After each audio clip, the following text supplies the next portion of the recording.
Samajwadi party की युवा सांसद इकरा हसन इन दिनों एक बार फिर सुर्खियों में है। सामान्य पहनावा और स्पष्ट तल्ख राजनीतिक बयानों के लिए जानी जाने वाली इकरा हसन इस बार विवादों में नहीं, अपने किसी बयान नहीं बल्कि हिंदू संगठनों के नेताओं द्वारा उन पर की गई अभद्र टिप्पणियों के कारण है।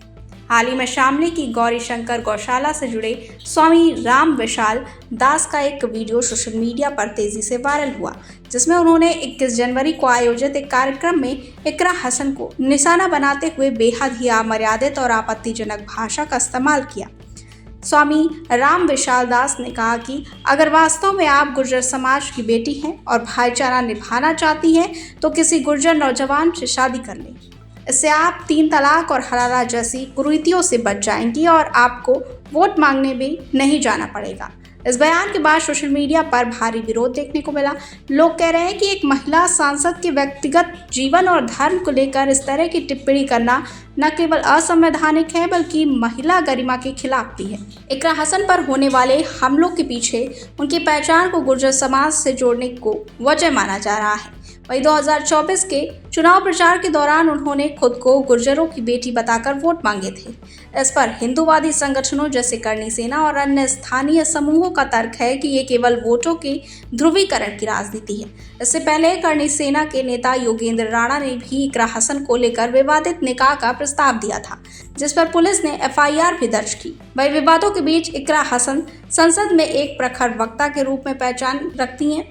उनके पास मजबूत राजनीतिक पृष्ठभूमि है। उनके दादा पिता मुनव्वर हसन और माता तबस्सुम हसन तीनों ही सांसद रह चुके हैं, जबकि उनके भाई नाहिद हसन 3 बार के विधायक रह चुके हैं। शिक्षा के मामले में भी इकरा हसन काफ़ी प्रखर हैं। उन्होंने दिल्ली यूनिवर्सिटी के लेडी श्रीराम कॉलेज से स्नातक की डिग्री हासिल की और उसके बाद लंदन से अंतर्राष्ट्रीय राजनीति और कानून में MSc की डिग्री पूरी की। वहीं संसद में उन्होंने शिक्षा, बजट, अल्पसंख्यकों के मुद्दों और सरकार के फैसलों पर सवाल उठाते हुए कई महत्वपूर्ण भाषण भी दिए हैं। खासकर मुगल इतिहास के साथ छेड़छाड़ के मामले में उनका भाषण काफ़ी सुर्खियों में रहा।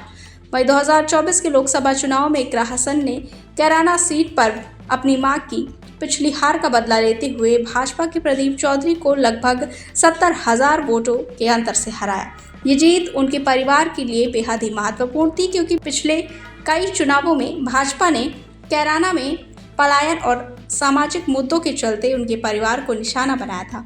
इस जीत ने इकरा हसन की सियासी ताकत को और मजबूत किया और उनके विरोधियों को भी संदेश दिया कि वो चुनावी राजनीति में किसी भी चुनौती को आसानी से स्वीकार कर सकती हैं। इकरा हसन का व्यक्तित्व, उनके परिवार का राजनीतिक अनुभव और उनके स्पष्ट सशक्त बयान उन्हें उत्तर प्रदेश की राजनीति में एक अलग पहचान दिलाते हैं। बावजूद इसके उन्हें लगातार सामाजिक और राजनीतिक दबाव का सामना करना पड़ रहा है।